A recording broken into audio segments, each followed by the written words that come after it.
అందరికీ నమస్కారం.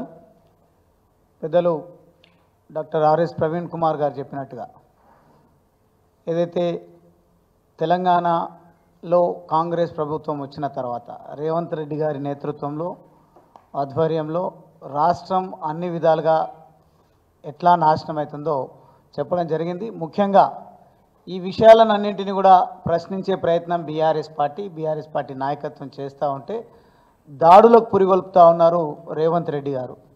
ముఖ్యంగా అది సందర్భం ఏదైనా సరే, సంబరాల సందర్భమైనా సరే, లేదు విపత్తు సందర్భమైనా సరే, ఏ సందర్భంలో బీఆర్ఎస్ పార్టీ నాయకులు కార్యకర్తలు ప్రశ్నించడానికి లేదంటే ప్రజల మధ్యలో ఉండి సంబరాలు జరుపుకోవడానికి పూనుకుంటే దాడులకు పురిగొల్పుతా ఉన్నారే తప్ప వస్తున్న విమర్శలపైన దృష్టి కేంద్రీకరించి దాన్ని పరిష్కరించాలనే సోయి లేకపోవడం అనేది శోచనీయం, బాధాకరం.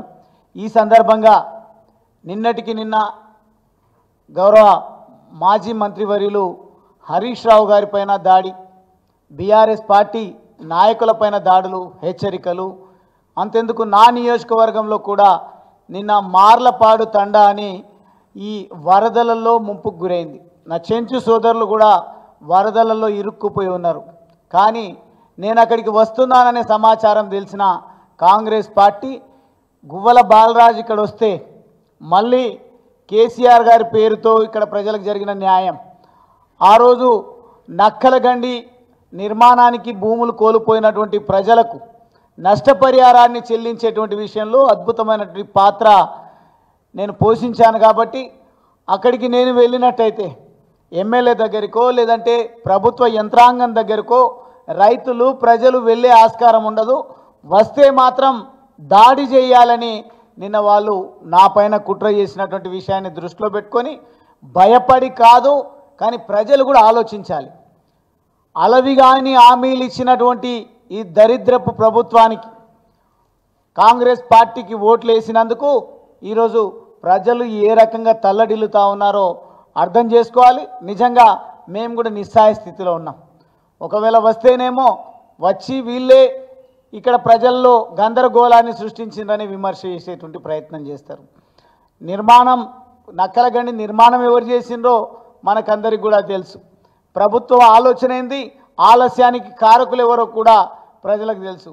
అక్కడ భూములు కోల్పోయినటువంటి రైతాంగానికి నల్లగొండ జిల్లాలో ఒక రకమైనటువంటి నష్టపరిహారం గతంలో కాంగ్రెస్ హయాంలో ఇస్తే, మా ప్రభుత్వం అధికారంలోకి వచ్చిన తర్వాత అచ్చంపేట నియోజకవర్గ ప్రజల ఆశీర్వాదంతోన నేను శాసనసభ్యుడిగా ఎన్నికైన తర్వాత అద్భుతంగా పోరంబోగు భూములైనా సరే, అసైన్డ్ భూములైనా సరే, ప్రజలు దళితులు, ఎస్సీలు, ఎస్టీలు, పేదలు ఉన్నటువంటి వాళ్ళు దీర్ఘకాలికంగా వ్యవసాయంలో ఉన్నటువంటి వాళ్లకు నష్టపరిహారాన్ని ఇప్పించినాం. కాబట్టి అక్కడికి వెళ్తే గత ప్రభుత్వం పైన ప్రశంసల వర్షం కురిపిస్తారు.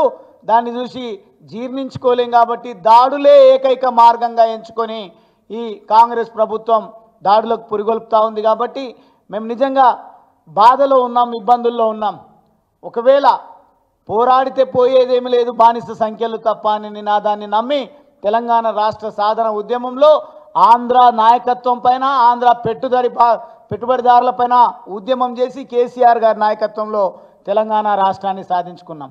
కానీ దుర్మార్గమైన పరిస్థితి, ఇక్కడి నాయకులే ఇక్కడనే పుట్టినాం, ఇక్కడనే చేస్తామంటున్నటువంటి వాళ్ళు ఈరోజు వరకు తెలంగాణలో జరుగుతున్నటువంటి దుర్మార్గాలపైన ప్రశ్నిస్తున్నటువంటి బీఆర్ఎస్ పార్టీని మాత్రం లక్ష్యంగా చేసుకొని మేము జైళ్ళకు పంపిస్తాం, లేదంటే చట్టబద్ధంగా బెయిల్స్ వస్తే కోర్టులను కూడా లెక్క చేయకుండా విమర్శలు చేస్తాం, మాటలు మాట్లాడతాం. కోర్టులనే మాట్లాడినాము అని అంటే మీరెంత తస్మత్ జాగ్రత్త అని హెచ్చరిక చేసినట్టుగా మమ్మల్ని గొంతు నొక్కే ప్రయత్నం చేస్తూ ఉన్నారు. కానీ సమయం వచ్చింది, ఇప్పటికే ప్రజల లోపల రివర్షన్ మొదలైంది. ఎక్కడికక్కడ ప్రజలు జరుగుతున్నటువంటి దుర్మార్గం, మా రైతు బంధు బాగుండే, మా ముఖ్యమంత్రి కేసీఆర్ గారే బాగుండే, కానీ ఈ ప్రభుత్వం వచ్చిన తర్వాత ఈరోజు మా పరిస్థితి దారుణంగా తయారైందని ప్రజలే నాయకత్వం వహించండి, మేము వెంబడి ఉంటాం, ఉద్యమాలను ఉధృతం చేయండి అని చెప్పే పరిస్థితికి ఈరోజు వాతావరణం ఏర్పడిందంటే 9 నెలల కాలంలో డైవర్షన్ పాలిటిక్స్ ఏ రకంగా నడుస్తూ ఉన్నాయి మనం అందరం కూడా గమనిస్తూ ఉన్నాం. సాధ్యం కాని హామీలు ఇచ్చి హైడ్రా పేరిట ప్రజలను తప్పుదోవ పట్టించే ప్రయత్నం చేస్తూ ఉన్నారు. అదేవిధంగా దాడులతోన గత ప్రభుత్వం పైన కావాలని దుర్మార్గంగా ప్రజలతో వ్యతిరేకంగా మాట్లాడించేటువంటి ప్రయత్నం చేస్తూ ఉన్నారు. కానీ ప్రజలు ఏం చేస్తున్నారు? ముఖ్యమంత్రి ఎక్కడికి వస్తే అక్కడికి అడ్డుకునే ప్రయత్నం చేస్తూ ఉన్నారు. మంత్రుల పైన వాళ్ళ అసమర్థత పైన విమర్శలు చేస్తూ ఉన్నారు. చదువుకున్న అమ్మాయిలు సైతం వాళ్ళు ఓపిక నశించి వాడకూడని భాషలో కూడా ఈ ప్రభుత్వాన్ని విమర్శలు చేస్తూ ఉన్నారు, హెచ్చరికలు చేస్తూ ఉన్నారంటే ఏ స్థాయికి ఈ ప్రభుత్వం దిగజారిందో మనం గమనిస్తూ ఉన్నాం. ఖచ్చితంగా ఈ సందర్భంగా నేను గుర్తు చేస్తూ ఉన్నా, ఎస్సీ ఎస్టీ బీసీ మైనారిటీలే కాదు, పేద వర్గాల పట్ల గతంలో బీఆర్ఎస్ ప్రభుత్వం కేసీఆర్ గారు ఏవైతే ఆలోచనలు చేసి అద్భుతమైనటువంటి రీతిలో పాలన కొనసాగించినరో అప్పుడున్నటువంటి గుర్తులు ఏవి కూడా ప్రజలకు ఉండకూడదు అని నిర్వీర్యం చేసేటువంటి ప్రయత్నం చేస్తూ ఉన్నారు. అందులో భాగంగానే ఈరోజు పార్ట్ టైం రెసిడెన్షియల్ ఇన్స్టిట్యూషన్లలో పనిచేస్తున్నటువంటి అధికారులను లెక్చరర్లను తీసేస్తూ ఉన్నారని చెప్పడం జరిగింది. కాబట్టి ఖచ్చితంగా గతంలో సెక్రటరీగా పనిచేసినటువంటి డాక్టర్ ఆర్ఎస్ ప్రవీణ్ కుమార్ గారిని కూడా నేను విజ్ఞప్తి చేస్తూ ఉన్నా, ఇటువంటి సంఘటనలప్పుడు మనము మన పోరాట పటిమను ప్రదర్శించాలి. రేపు ఉపాధ్యాయ దినోత్సవం ఉంది.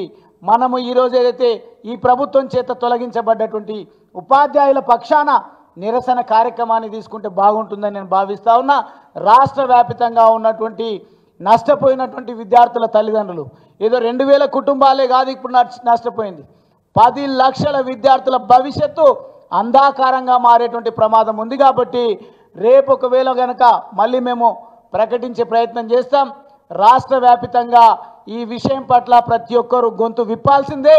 రాష్ట్ర ప్రభుత్వం దిగివచ్చి తొలగించినటువంటి పార్ట్ టైం ఉద్యోగులను వెంటనే విధుల్లోకి తీసుకొని పిల్లల భవిష్యత్తును అంధాకారం కాకుండా చూసుకోవాల్సిందిగా విజ్ఞప్తి చేస్తూ మరొకసారి మీడియా మిత్రులకు కూడా నేను ధన్యవాదాలు తెలియజేస్తా ఉన్నా. ఈ మధ్యకాలంలో గతంలో నాకు తెలుసు ఈ ప్రభుత్వం గత ప్రభుత్వం చేస్తున్నటువంటి మంచి పనులను వక్రీకరించే విధంగా కొంతమంది కొన్ని ఛానల్స్ కొన్ని యూట్యూబ్ ఛానల్స్ వ్యతిరేకంగా మాట్లాడితే ఈరోజు దానికంటే పెద్ద సంఖ్యలో గత ప్రభుత్వాన్ని సమర్థిస్తూ ప్రజల డిమాండ్లను కూడా మీరు పేపర్లలో రాస్తూ ఉన్నారు, టీవీలలో టెలికాస్ట్ చేస్తూ ఉన్నారు. మీ పాత్రను ఇదే రకంగా పోషించండి. కేసీఆర్ గారి నాయకత్వంలో తిరిగి గత 10 సంవత్సరాల పాలన ఏ రకంగా ఉన్నదో అటువంటి పాలన మళ్ళీ తిరిగి ప్రజలకు అందించడం కోసం మనమంతా సంఘటిత శక్తిని ప్రదర్శిద్దామని నేను విజ్ఞప్తి చేస్తా ఉన్నా.